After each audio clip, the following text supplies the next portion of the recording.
નમસ્કાર, મારા સનાતની પરિવાર આધ્યાત્મની દુનિયામાં આપ સર્વેનું ખૂબ ખૂબ સ્વાગત છે. યોગેશ્વર શ્રી કૃષ્ણ. મિત્રો, આમાં આપણે ગઈકાલે જોયું કે ભગવાને કઈ રીતે ભયંકર અગ્નિનું પાન કરી ગયા અને બધા વ્રજવાસીઓને બચાવી લીધા. આ રીતે વ્રજવાસીઓની હંમેશા ભગવાન શ્રી કૃષ્ણએ રક્ષા કરી હતી અને બધા ગોપ બાળકોને અને વૃંદાવનવાસીઓને ભગવાન શ્રી કૃષ્ણ પર પૂર્ણ ભરોસો હતો. અને આ રીતે ગ્રીષ્મ ઋતુ આવી અને જલાશયોના જળથી વસંત ઋતુની જેમ પૂરી વનરાજી હરિયાળીથી છવાઈ ગઈ હતી. અને આ રીતે શ્રી કૃષ્ણ બધા જ વ્રજવાસીઓને આનંદ કરાવતા હતા. પરંતુ મિત્રો, ભગવાન શ્રી કૃષ્ણનો જન્મ તો એના માટે જ થયો છે કે તેઓ અસુરોનો વધ કરે અને પોતાના ભક્તોને આનંદ આપે. તો આજે એવી જ કંઈક વાતો કરવાના છે. એના માટે મિત્રો, આપ વિડીયો અંત સુધી જુઓ અને બાજુવાળા બેલ આઇકનને પણ પ્રેસ કરી દો, જેથી કરીને વિડીયો સમયસર પ્રાપ્ત થાય અને સાથે સાથે લાઈક અને શેર પણ કરવાનું ના ભૂલતા.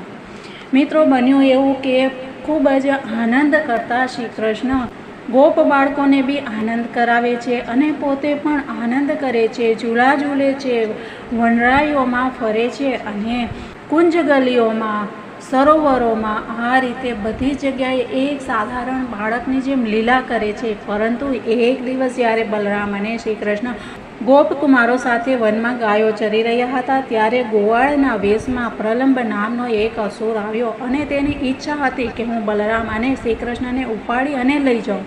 ભગવાન શ્રી કૃષ્ણ સર્વજ્ઞ છે. તેઓ તેને જોતા જ ઓળખી ગયા અને તેમ છતાં તેનો મિત્રતાનો પ્રસ્તાવ સ્વીકારી લીધો. તેઓ મનમાં વિચારી રહ્યા હતા કે કઈ યુક્તિથી આનો વધ કરવો. ગોપકુમારોમાં સૌથી મહાન ખેલાડી અર્થાત રમતના આચાર્ય શ્રી કૃષ્ણ જ હતા અને તેમણે આજે આપણે યોગ્ય રીતે બધા મિત્રો બે ભાગમાં વેચાઈ જઈએ અને પછી આનંદથી રમીએ આવો પ્રસ્તાવ મૂક્યો. અને તે રમતમાં ગોપકુમારોએ બલરામ અને શ્રી કૃષ્ણને નાયક બનાવ્યા. થોડા કૃષ્ણના દળમાં રહ્યા અને થોડાક બલરામના દળમાં અને રમત રમી રહ્યા હતા. પરંતુ શ્રી કૃષ્ણ વગેરે ગોપકુમારો ગાયો ચરાવતા ચરાવતા ભાંડીર નામના વડના વૃક્ષ પાસે પહોંચ્યા. બલરામજીના દળના શ્રીદામા, વૃષભ વગેરે ગ્વાલ બાળકો રમતમાં જીતી ગયા. ત્યારે સામા દળના શ્રી કૃષ્ણ વગેરે તેમને પીઠ ઉપર બેસાડી અને નિશ્ચિત સ્થાન સુધી લઈ જવાના હતું. હારી ગયેલા શ્રી કૃષ્ણએ શ્રીદામાને પોતાની પીઠ પર ચડાવ્યો.